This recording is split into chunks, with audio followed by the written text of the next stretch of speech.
Bonjour, nous allons donc continuer notre étude sur le livre Maths et Initiation, le langage C appliqué aux mathématiques.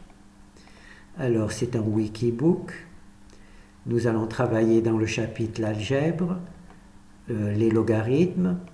Alors on a vu la première propriété, d'accord?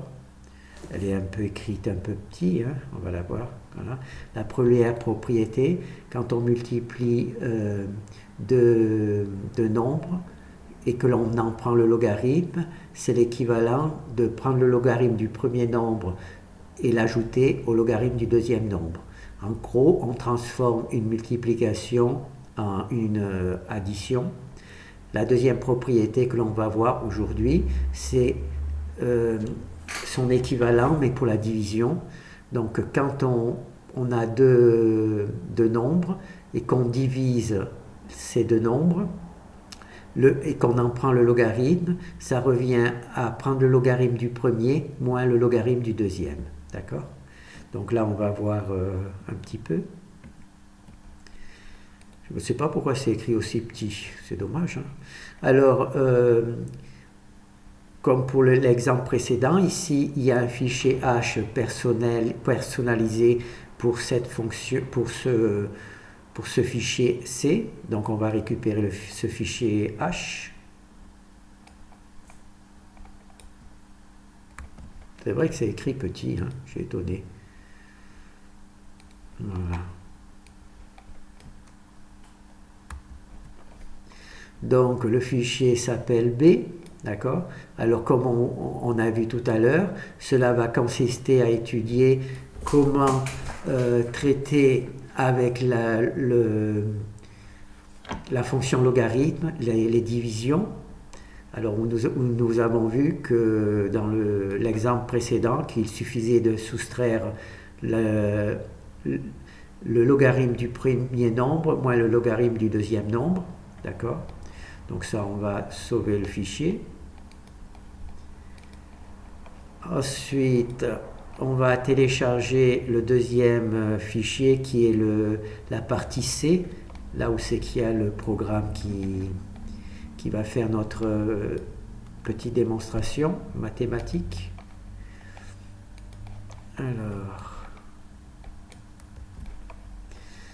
Alors là, on voit que l'on appelle le fichier B, d'accord? Alors, on va lancer. Alors là, on a choisi deux nombres au hasard et on voit que quand on fait la division de ces deux nombres et quand on prend le logarithme le résultat de cette opération, on comprend le logarithme, ça revient à la même chose que prendre le logarithme du premier nombre moins le logarithme du second nombre. On voit qu'à 8 chiffres près, on obtient le même résultat. D'accord? Alors, quelle est la propriété sur laquelle on travaille? On va donc travailler sur la propriété ln de x divisé par y est égal à ln de x moins ln de y. D'accord? En fait, les logarithmes permettent de simplifier les divisions puisqu'ils les transforment en soustraction. Alors on va faire nouveau, abandonner. Alors ce qu'on va commencer, c'est par poser x et y, puisqu'on travaille sur x et y. Alors posons. Alors, ln, là on dirait un H, ln de x égale x, la valeur de ce nombre, son logarithme c'est petit x, et ln de y, sa valeur c'est petit y. D'accord? Donc là, on est bon.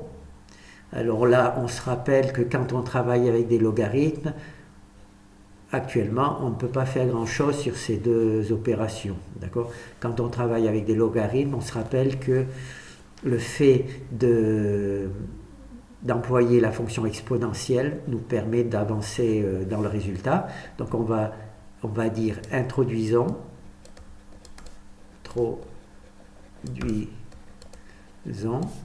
la fonction exponentielle.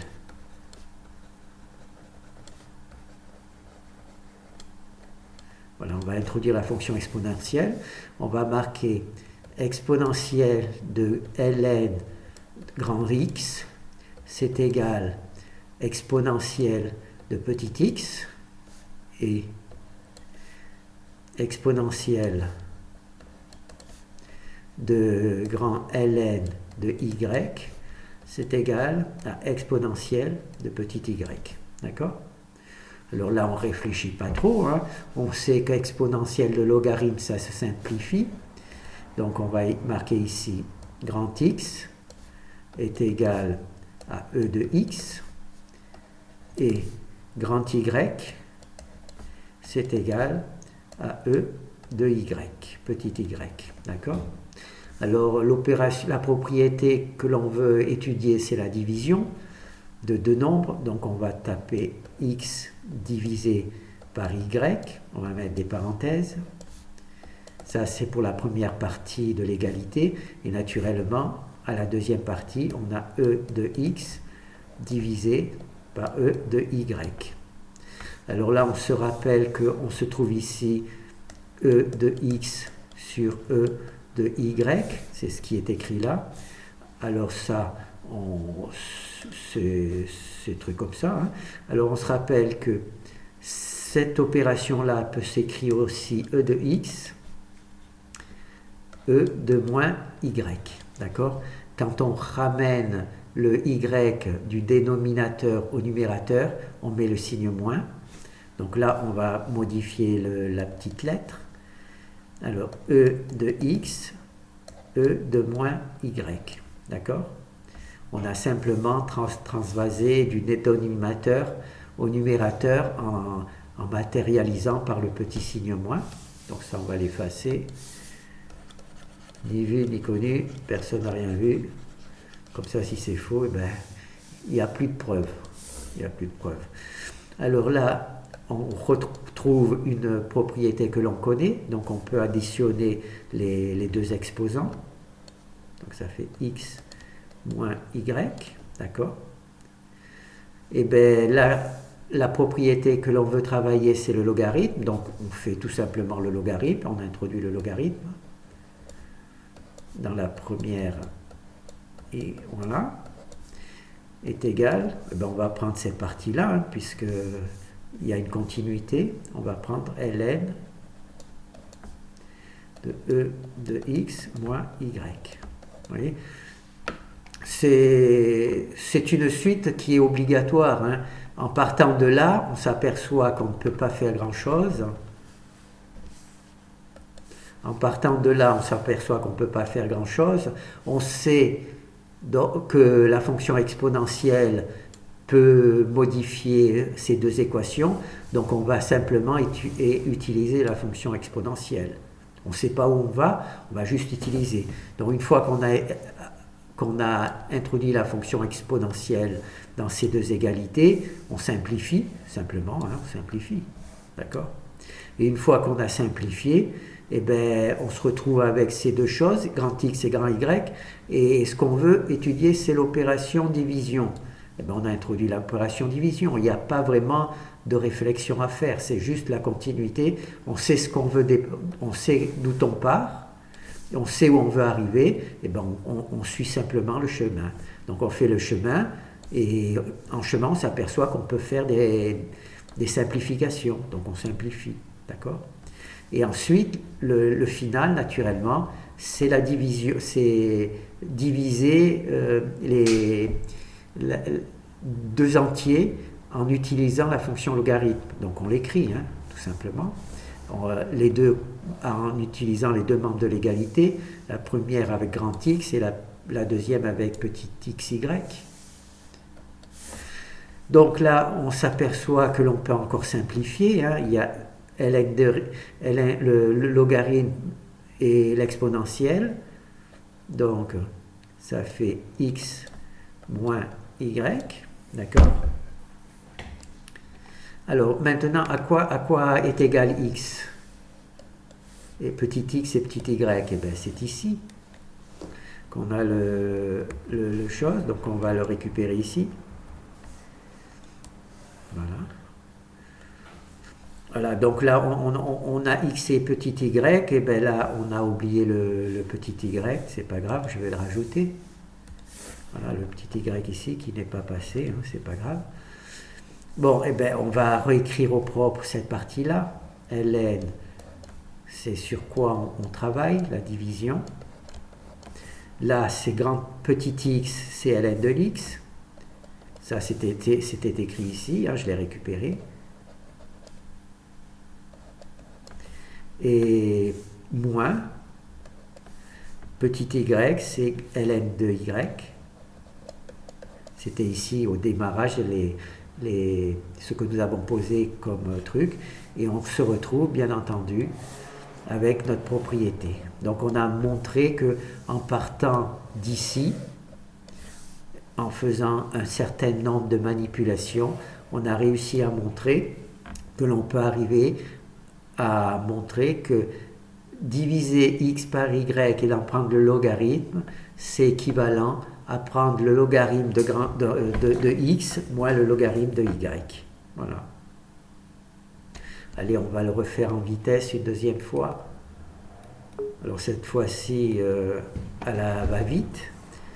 Alors ça, c'est ce que vous devriez arriver à faire dans votre tête sans truc. Donc l'idée, vous parlez, hein, bien entendu. Donc on va poser ln de x et ln de y.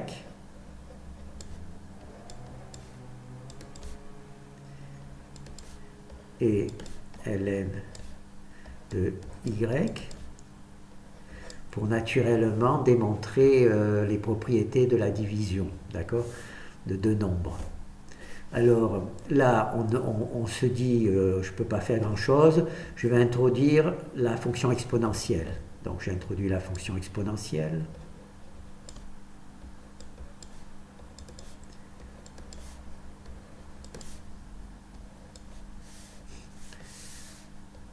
Voilà, j'ai introduit la fonction exponentielle, petit x, et la ln de grand y qui est égal à e de petit y. D'accord? Donc on a rentré les trucs. Là on peut simplifier. Donc on va se retrouver avec grand x égale e de x et grand y est égal à exponentielle de petit y. Exponentielle de petit y. Voilà. Donc là, ce qu'on veut faire, c'est une division. Donc on divise, on ne cherche pas à comprendre. On divise. Et comme on a divisé les deux premiers membres de l'égalité, il faut naturellement diviser les deux deuxièmes membres de l'égalité. Voilà. Là, on se rappelle que quand on a au dénominateur, en mettant le signe moins, on peut l'amener au numérateur. Donc ça fait e de x, e de y moins. Comme ça, on a une multiplication. Et là, on se rappelle qu'il y a une propriété qui permet d'additionner les exposants. Donc ça fait e de x moins y. Alors là, ce que l'on veut travailler, c'est la fonction logarithme. Donc on l'a introduit. On l'a introduit, x divisé par y. C'est égal, on va travailler sur cette partie-là. Donc e de x moins y. D'accord? Et naturellement, c'est bien que si on pose le logarithme dans la première partie, c'est bien aussi de poser le logarithme dans la deuxième partie. Donc là, on s'aperçoit que l'on peut simplifier. Donc on simplifie, on obtient x moins y. D'accord? Alors, on se demande, on va écrire donc la fonction. Là, on a pratiquement terminé. Alors on se demande à quoi est égal x et y. Donc c'est ici qu'on a sélectionné les valeurs de x et de y. Donc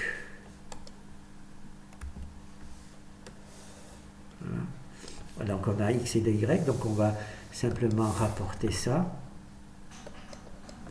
Alors ici on voit que petit x c'est égal à ln de grand x moins, et petit y c'est ln de grand y, et voilà, et on a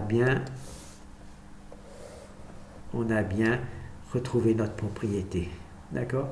Donc on part, comme on veut vérifier la propriété de deux nombres, la division de deux nombres, on écrit donc deux nombres à partir de la fonction logarithme. En logarithme, on sait qu'on ne peut pas faire grand-chose, donc on a introduit la fonction exponentielle dans les deux égalités. On voit qu'on peut faire quelques simplifications. Ensuite, une fois qu'on a fait les simplifications, on fait l'opération que l'on veut faire, c'est une division. Donc on divise simplement les deux membres de l'égalité. Et une fois qu'on a divisé les deux membres de l'égalité, eh bien on a introduit la fonction logarithme, puisque c'est la fonction logarithme sur laquelle on veut travailler. Là, on peut encore faire des petites simplifications. Et une fois que l'on a obtenu les résultats, on se retrouve avec petit x, on cherche simplement sa valeur. Et quand on a installé la valeur, remplacé les petits x et les petits y par la valeur, on obtient la propriété que l'on trouve. Donc on peut dire que cette propriété ne sort pas de nulle part, on peut la retrouver par manipulation algébrique. Merci.